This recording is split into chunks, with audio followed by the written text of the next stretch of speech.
Is it a happy new year? That's my question. Like, it's January 3rd, okay? And everyone has just had, 2 weeks off or light work or whatever, more downtime than usual, had the holidays, gave and received gifts, had some family time, a little bit of time off, okay? Hopefully you had a little bit of time to rejuvenate, a little bit of time to think about the year ahead, okay, and what it is that you want to do. We're sitting here, and the thing is it's January 3rd, so this is the day where my kids go back to school, my wife goes back to work, and all of you go back to work, okay?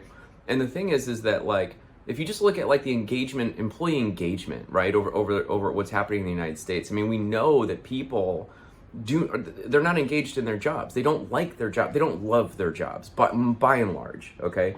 My dad used to say the mass of men lead lives of quiet desperation, okay? And that kind of motivated me to be an entrepreneur. He didn't come up with that. It was a quote of somebody. I need to look it up.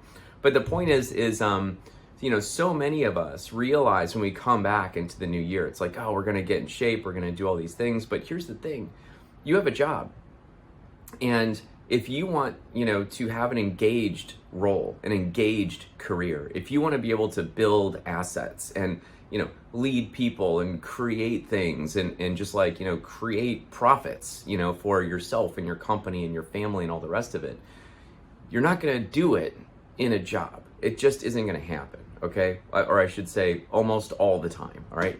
So what I want to do in this video is just talk a little bit about my story and how I ended up acquiring $16.5 million in revenue across 7 businesses and then have grown it from there, okay? I started buying companies back in 2006. My name is Walker Dybel. I'm the author of I Then Build and the creator of the Acquisition Lab. So in the Acquisition Lab, we've also helped in the last 18 to 24 months, we've exceeded 100 million in transactional value from our members buying other companies, which is just really invigorating to me. But anyways, we're helping people do that. And here's the thing, like when I first was trying to figure out like, how do I have my own company? How do I do it? I was in my 20s and, I would start content sites. I would start e-commerce sites and, I'd even invest a little bit that I had into, these little ideas or whatever. We tried to raise capital. We licensed the technology and tried to raise capital around rolling it out to a point of purchase advertising. We were in a finalist in a business plan competition. Like I was trying hard. All these startups failed, which is not a surprise because that's what startups do, okay? We all know the stats, right? So in my 20s, the way that I found to make money was by getting jobs, okay? And so obviously, right? So that's how you make money. So, after college, my first job was I was a stockbroker, okay? And then after that, I worked in the financial area of the medical arena. And then I became a medical sales rep, so on and so forth, okay? I sold medical equipment. And so the thing is like, I always had a good income, but I knew I had to get out of it even when I was in my 20s, right? Because the thing was as I was getting promoted in my early career, I was feeling that wind behind me and I saw a path. There was a career path.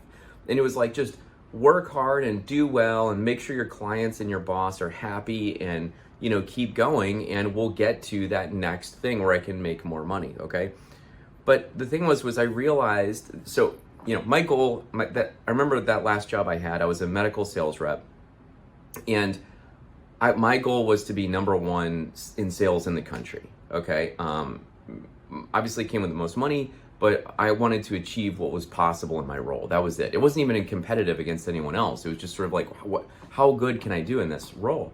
And the way that I did that was I took the actions that led to the outcome that I wanted, okay? And so I knew that if I was gonna outperform everybody else, okay, what I needed to do was perform more and better than anyone else could, which of course therefore means that I'm extracting the most value out of my job that I could, okay?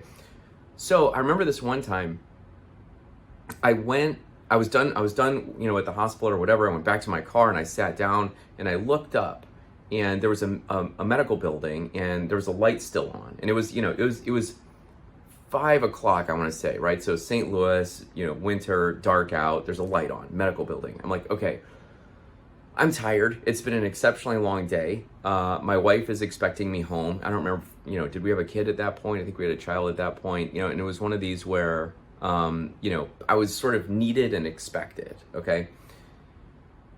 but I was after a goal, and I gave up time with my family. I gave up time for myself, and I went back in, okay? And my whole thing was no one else was gonna make that call. No one else in my company that was in my seat would likely go make that call. There was no one there seeing. All my numbers had been met. No one was gonna know. Okay, I just needed to go off and, whatever, take care of myself, take care of my family. I made the call. I don't remember if I sold the business or not, but the thing that I do remember is that when I came back, I remember thinking to myself, why am I working so hard for somebody else? Okay? I don't mind working for somebody else. It wasn't that. The thing was that I was building the brand of the company that I worked for. Okay? And that company was publicly traded, and I owned whatever, $2 worth of it or whatever I had in my 20s. And the people at the top that were running this publicly traded organization had plenty of stock, right? I presume, okay? Big salaries, big managers, it was a good company. It was a good company and a good opportunity. But the thing was I was like, if I'm working this hard, why don't I just do it for myself? Like, how am I going to figure this out? And, so I knew that, startups were a problem.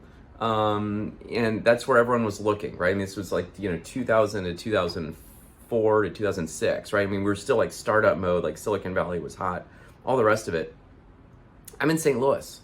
I'm looking around and I'm like, look, there's no Silicon Valley tech people here, like that are, in these huge homes on, White Elm Boulevard in Clayton, right? So like, what do they do? And the thing is I realized I knew there was a way to buy an existing company. I knew that I could buy something and like go to the bank and get a loan. I wouldn't have to raise money for 2 years. I could go to the bank, get a loan, buy the company. It's going to have revenue. It's going to have employees. It's going to have customers. It's going to have infrastructure in terms of equipment or knowledge or whatever, systems, SOPs, and it's going to have profits. Okay, and because of those profits, it ultimately makes it bankable, okay? So I went out and was able to acquire a number of companies, okay? And then I got the idea to write Buy Then Build. Honestly, probably in 2004 when I was first trying to figure it out. That book came out in 2018. It's a Wall Street Journal, USA Today bestseller. We've sold almost 70,000 copies, maybe more at this point, and over 1,000 reviews. The point is this. If you are stuck, okay, there's a couple of things that I want you to do. I want you to consider buying an existing company because it's the single fastest way to getting out of where you are and moving to an engaged life, an engaged career, an asset that you're building, all the things that we've talked about, okay? And so buying an existing company is the best way to do it. 45% of the small business economy in the United States needs to retire and transfer their business before the end of the decade, okay? That's not a lot of time for $10 trillion in business value to move from one generation to the next. That's you, okay? So this is happening. It is the largest transfer of wealth in human history, okay? And the reason I bring this up, if you want free stuff, go to buythenbuild.com, check out our free resources, check out our free video series, just get smart about it and try to find ways that you can get information out there, okay? Check out our YouTube channel, all the rest of it. Number two, if you're willing to spend $6 to $20, check out a copy of Buy Then Build. It's the best book my mother's ever read. I hope you like it. And if you are ready to buy a business in the next 6 to 18 months, check out the Acquisition Lab. It is the premier accelerator for helping first-time acquisition entrepreneurs achieve their goal. Thanks so much. See you next time.